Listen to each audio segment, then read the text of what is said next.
All right, guys. So unless you've been living under a rock for the past, I don't know, probably 10, 15 years, you should be well aware of the craze in LPVOs 1 to 6, 1 to 8, 1 to 10 even.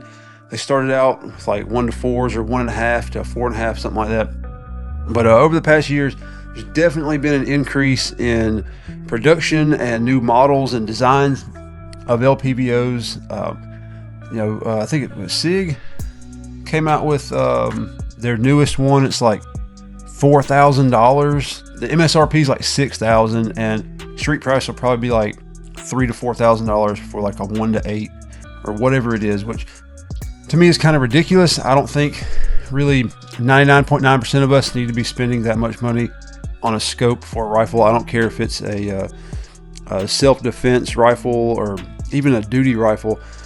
God, that's just a lot. That's a lot of money. That's like government level money, like what they spend on stuff for their own rifles.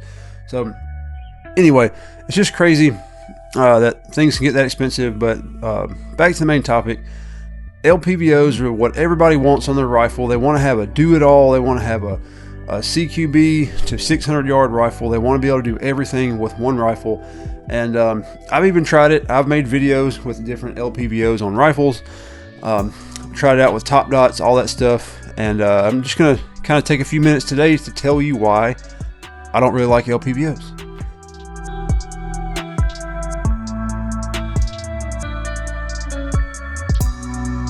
All right, I'm going to take a few seconds to shout out some supporters of the channel, Vandium Gear. They sent me some hats, some shirts. The shirts are really nice. This hat is probably my favorite one. I've got a weird shaped head, and this one seems to fit better than all of them, even better than like the Richardson 112, which is like the standard of mesh back kind of, I don't know what you call them, like form-fitted fronts. You know, the ones that like aren't, they're kind of rigid, whatever, but this thing fits my head a lot better. It's nice. The color, it's got a nice, sleek, classy looking patch on the front representing Vandium Gear. But anyway, they got some cool stuff. Some of their shirts got some really good messages on them. Go check them out. I'll put a link below. Also, shout out to Pike Tactical in Pike Road, Alabama. I've got some hats and shirts or whatever from them. I just don't have them on. But anyway, they do NFA transfers. They've got a actual in-store shop. You can find like Magpul stuff, B5 stuff. Their prices are legit, very like within $1 or like 5% of online store prices. And you can actually go to their store and pick them up and look at them and see what the color is, compare it to other things, see how it feels and what it looks like in person, which is huge to me. So they're a local shop, cool guys. They don't jack up their prices just because they're a local shop. So go check them out. If you're in Central Alabama, look up Pike Tactical, Pike Road, Alabama. Also, before we get started, leave a comment because it really helps the the algorithms. It helps me, helps YouTube, helps get my videos to you guys. So comment MPVO, LPVO, or red dot. Let me know what your preferred optic on your main squeeze rifle is, whether it's LPVO 1 to 8, MPVO 2 to 10, 2 to 12, 3 to 18, whatever, or red dot. It could even be a red dot magnifier. Red dot, Hollow Sun, Aimpoint, EOTech. You guys get the drill. Leave me a comment. Let me know which one is your go-to optic on your main squeeze rifle. All right, so the main draw of LPVOs, this is a old Primary Arms 1 to 6. This is an Arkin 1 to 8. The main draw of them is it's a 1 power all the way up to 6 or 8, meaning you can essentially have like a 1 power, like a red dot, and then throw it over, and now you've got a long range scope. You can see farther off, which all those things are good. Everybody wants to be able to shoot really precise or really efficiently and fast up close. They want to be able to get quick target and shoot up close, and they also want to be able to see farther away. They want to be able to ID targets at farther distance. They want to be able to see them better so they can hit them easier. These don't make you a better shooter. They just make you see the target a little easier. And I'm also a big fan of that, especially with red dots. I have astigmatism, so red dots just don't look that great to me. And the majority of these are like etched glass, whether they're illuminated by LED or if they're like fiber wire, they're still kind of etched, and they're very crystal clear. Even with astigmatism, at any magnification range, they're going to be clear. So I like these. I like being able to see far away. I like being able to know what I'm shooting at or what I'm looking for or looking at. But the main problem is they're just not really good at either of those. They're kind of mediocre at best. If you can find one that has a good 1x reticle and a good 8x reticle, if it's going to have good glass at 1x, I've yet to find one in my limited experience with LPVOs, most of them budget oriented. I haven't found one that's like a true 1x. They're always like 0.8, 0.9, or like 1.2. You can tell they're not exactly, if you look through it, pull it to the side at 1x, there's going to be a little bit of like, you know what I'm talking about if you've ever looked through one. So like I said, the problem is they're not great at anything. They're not a good 1x. They're not better than a red dot. They're not better than even like a 1x prism, or, I've got a Holosun Ames I like it. EOTech, anything like that. 1x on these is just not comparable. And then you bump it all the way up to 8x or 10x, whatever. They can be better at that top range than they are at the low range, but even then, like if you ever hunted with one of these or looked through them at low light, once you bump up to like the full magnification range, the ability to bring in light and be able to see through this is like, a 1:8 is best served at like 6x. That's about where you're going to get the best. Once you bump it past 6 and go all the way to 8, you're really maxing out the scope, and the performance just kind of starts to go down at that point. If it's kind of going up to 6, kind of drops off once you get to 8. The light transmission isn't as good. The eye box is a lot smaller. So, you've got an 8x, but you really only got 6. And since the 1x is not very good on these, and a lot of people like to use night vision or quick aiming or whatever, you see a lot of people putting top dots on these or 45 offset dots. And, I'm guilty. I tried it. I made a video right here with my 16-inch. It had this scope with a top dot. I'm kind of, wasn't 100% about it, but I'm kind of going a different direction. I'll show you in just a minute. But anyway, people are putting top dots on these because the 1x is not that great. They say like, oh, you can find your long range target and then drop down into the scope or, whatever.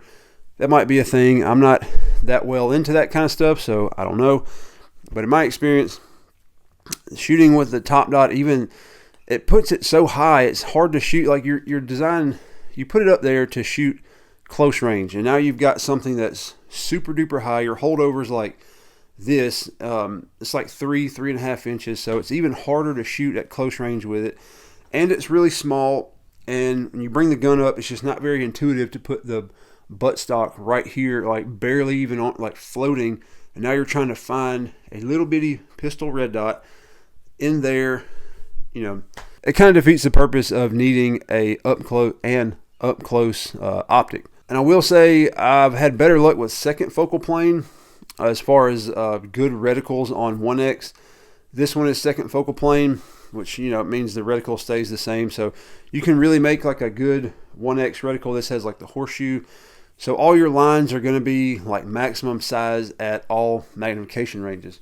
If you've never looked through a first focal plane LPVO or scope for that matter, when you're in 1x, everything kind of like pushes out and gets real small, and as you zoom in, it's almost like the reticle comes to you and grows and gets bigger. So all of those things in the reticle at 8x that need to be really big, when it's pulled in, once you zoom out, they get really, really small. And especially on this Arkin, you're not going to see the horseshoe. It gets so small. I guess if you crank the illumination all the way up, you might have like a somewhat visible red dot. But then, you're burning the red dot, the battery for the red dot on this thing, and these just don't last that long.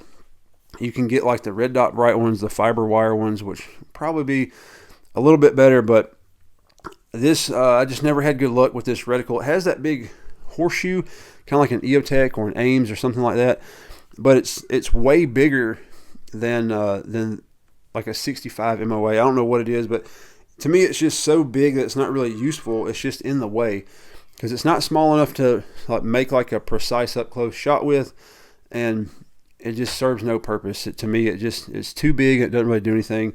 And there's no, on this one, there's no like crosshairs. So when you're on 1X, you really just have that too big of a circle and a little center little thing that you can't even really see. So this thing just to me is not great on 1X. And then you could put like a 45 on there, which to me would seem like a lot better, as it's a little more just natural to kind of turn the gun in your shoulder pocket and be right there with the red dot. But it kind of leads me to, why do we want a scope with 1X if we're never going to use the 1X? Like, a lot of people will use the red dot and just leave this thing maxed out on 6 or 8. And it's like, what, we're spending 25 ounces on like one magnification. So to me, it just seems better to, if you're going to use this size and weight and still end up putting a red dot on there for 1X, why don't you do like an MPVO, like a bottom of 2 or maybe even 3. That way you've got a scope. You can give up a little, you're going to give up a little more size because those scopes are a little bit bigger, they're a little bit heavier. But what you gain is a side parallax, so your long range becomes that much better. You can adjust the parallax. It probably has a better reticle because they're not really worried about your 1X. They can kind of put more focus on your longer range reticle or longer range aspect of the reticle. And so you're getting a good, like a 12 or 14, 10, whatever. You're getting a good high magnification scope, and you're not really caring about the 2X as much because you're probably going to put a top or side dot on it anyway. And what kind of led me to this is this scope right here. This is the Vector Optics 2-12. It's a Continental model. They did send it to me, so I guess if you want to call me biased or whatever you can, but I was going to put this on an 18-inch rifle that has a 4-16 on it, but I got to thinking about this gun right here, and like, well, I already have the 1X on, or the 1-8 on there. You know, why do I want to swap it, a perfectly good scope, out for this one and kind of change the dynamic of this gun? Well, for all the reasons that I just said, the 1X on that one's not that great, so I'm probably going to use a top or side dot on this one. And so, and I mean, this is a 16-inch. It's half MOA with 77 grain OTMs. So I figured, why couldn't I just make this into like a more compact precision style rifle like everybody seems to be wanting to do these days. Also, I just built a 12.5, so that kind of 12.5 with a suppressor is the same length as a 16 without one, so that kind of filled in my my kind of, you know, closer range rifle, my kind of the one that I grab when I don't know what I'm about to do or get into rifle. That 12.5 kind of fits that. So I figured I could kind of experiment and change this into kind of like a compact, more compact SPR. It's got that you can also fight with. It's got a chrome line barrel and all that stuff. You've seen this rifle before. If you've watched any of my other videos or been on the channel for any amount of time, you've seen this rifle. But they sent it out. I put it on the rifle. I really like it. It is a little bit heavier. It's about 6 ounces heavier than this, and it's a little bit bigger, if you can see, a little bit longer. But it's 34 millimeter tube. So basically just took the caps off this mount, slapped this in here, bolted it back on. I did not put the top dot back on because the turret is a little taller and you can't see through it. I could barely see through it to the bottom of the window with this low turret. And this one's just a little bit taller, so it kind of defeated the purpose. But I'll probably put a 35 or 45 dot on here. But the 2X, to be honest with you, the 2X on this scope is better than the 1X on this one. And I know that's probably just the reticle itself. This one has a really good reticle. It has, this is the 2-12. It's like the 69. There's a 67 reticle, and this one's a 69. It has the bigger ring. I know, kind of like this. I'm not a fan of.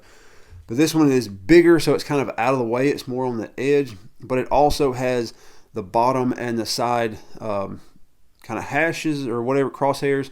And they're really thick, so on 2X, you can pick them up very easily. And it's just with a little bit of magnification, that 2x, you can see the very center of the reticle a lot better. So honestly, 2x on this is better than 1x on this. I've got 12x capped out at 8 on this one. This one has a more reticle, has a better reticle. This one's kind of got like a horseshoe, which is kind of what this one has with a little center dot. This one also has a mill grid kind of Christmas tree thing.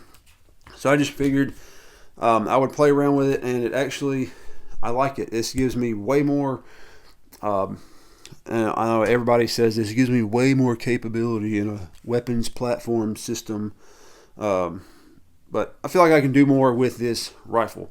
I don't like weapons system platforms. I like calling them rifles, guns, whatever, carbines. You know, it's a rifle. But anyway, I've got a very capable barrel length, and now I've got a really good scope. It's a little heavy, but you know, deal with it. I've got the throw lever on there, which is great because you know I can go from 2 to 12 really easily. It's illuminated. The illumination is good. It illuminates just that center part. I'm not quite sure if I want a reticle that illuminates the tree as well. I haven't had it long enough to know. There is a DMR competition coming up in Birmingham, which is not far from me. It's coming up in a few weeks. I'm going to take this gun and probably my 18-inch as kind of a backup, or maybe I can just go back and forth. I'm going to kind of see how this scope does, and there will be another video basically featuring this scope in detail, but this is just kind of like a you know, an overview of this scope and kind of why I'm moving away from LPVOs on my main guns. Like I said, the main reason is they're not great at 1x, they're not great at 8 or 10 or whatever x. So to me, you're just kind of like, you're trying to fill something. Like, it would be great if it really was as fast as a red dot, and if it was actually as good as a true scope at like 10 or 12x. But they're not. Or I just haven't found one yet, and I don't really want to spend $3,000-$4,000 trying to find one when this one can be had for probably $500. So anyway, to me it just seemed like if we're putting top dots and side dots on them anyway, we're already kind of proving to ourselves that we don't like the 1x feature on them. They're just not doing what we need them to do. Whether it's the eye box or the eye relief on 1x, it's not going to be the red dot. And if you're already not getting good performance, why don't you just bump up a little bit and make it better all the way around? So I'm saying this right now. After I shoot this for a while, take it to that competition and kind of get a feel for it, I might come back in 4 months and be eating my words and going back to this, or who knows what else. But for now, I am ditching the LPVO and going for an MPVO because I think it's going to work out better. Also, we all talk about, me included, the top dot for night vision. I never really found it to be that useful or efficient. I tried it. It seemed like every time I would try to use it, my goggle would hit the back of this scope, which is kind of where you want your goggle to be.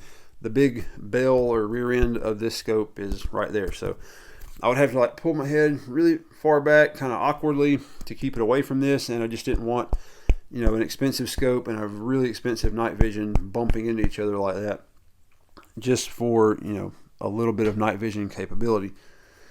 And like I said, if I want to use night vision, I've got other guns for that. I've got lasers and red dots that can handle that a lot better. All right, guys, if you made it till the end of the video, comment OD for OD green. This is the furniture on this one, B5 OD. Even my flannel, you know, has OD on it because I live in Alabama and tan doesn't work where I'm at. So I'm bringing OD back.